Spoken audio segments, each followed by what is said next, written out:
We're here at the Twisted Pixel booth here and during PAX East 2011. I'm Amigo Sniped. I'm a writer for FTG and host of Grinder Gamers podcast. And we here have Jay Stuckwich, the PR manager for Twisted Pixel. How you doing? I'm good. How are you doing? It's crazy. It's my first thing at a gaming event. So I just got done playing the Gunstringer and Splosion Man, and I'm gonna go ahead and jump into Splosion Man first. I played Splosion Man about like halfway through. I haven't finished the whole thing. I mean, I've seen the ending. This interview is over. Oh, no. I've seen the I Love Donuts thing at the end and all that kind of stuff. But so the first thing I noticed when playing it is that y'all added a whole lot of new game mechanics to it. Like there's more going on in the background. The characters saying more things. I heard some things like whip my hair back and forth. She's saying stuff like that and just quoting a whole bunch of lines from the game. What like are y'all trying to focus on showing more of the character, or are you just trying to what's behind Splosion Man basically? Well, basically we had a lot more time to work on this game than we did on the original Splosion Man. So we've incorporated a lot of things in Splosion Man that we wanted in the original Splosion Man. We've been in dev on this game for about a year, whereas we had 6 months on Splosion Man. So this time it's kind of showing everybody, really what we wanted, the experience that we wanted people to have with it. Kind of making it more than just a sequel. Making it more than just a sequel. We really wanted to really expand on the universe for her. And I spent about 20 minutes playing through the demo. It took about like 2 levels of it. How long are y'all planning on having Splosion Man go? We're going to do the same as we did with the original. It's 50 single-player levels and 50 multiplayer. All right, and so multiplayer is coming back. Is it still just 4 people? And yes. All right, so one of the things I noticed that were brand new about Splosion Man is they had like the bars that you swing down on. Are there other kind of features like that change the core gameplay? Yeah, actually, as we're kind of showing in one of the trailers, you've got the zip lines that are in there now.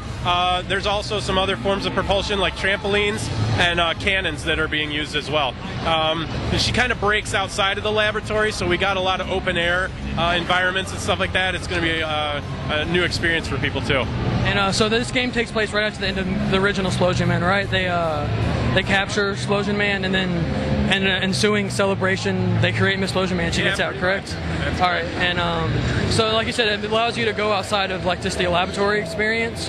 Like what kind of zones do y'all go to? Like I saw like at one part you're jumping through like traffic. Mm-hmm. What other kind of places are you going to be going to?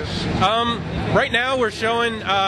In the demo, we've got it where she breaks out of the lab, like you said. It's almost like a Jetson-esque style landscape where she jumps from flying cars. And then we also have another demo level that kind of features like a tropical resort type of demo, and that's all we're showing right now. But it's pretty cool. It's like takes her out more into the wild, which is a lot more fun. And so that's about it for Splosion Man. And then the other game I played was the Gunstringer, which is, from what I know, is the first downloadable Kinect game. Yeah. And I actually was cool. All the Kinect games that I played before, you've been standing up. And I got a chance to play this one, and I was sitting down just using both of my hands. Is this the first game that's including this feature? I don't know if it's the first game including that feature, but we definitely wanted to focus on that. Being that it's mainly a puppeteering experience, we're focusing on just using your hands, so feet aren't involved and stuff like that.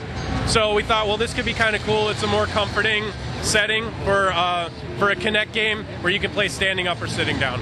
And so I know that I was having a little bit of difficulty because there are people going back and forth between there, but the controls seem relatively tight, and like handling him and jumping and then using your right hand to move around, paint the targets and shoot them.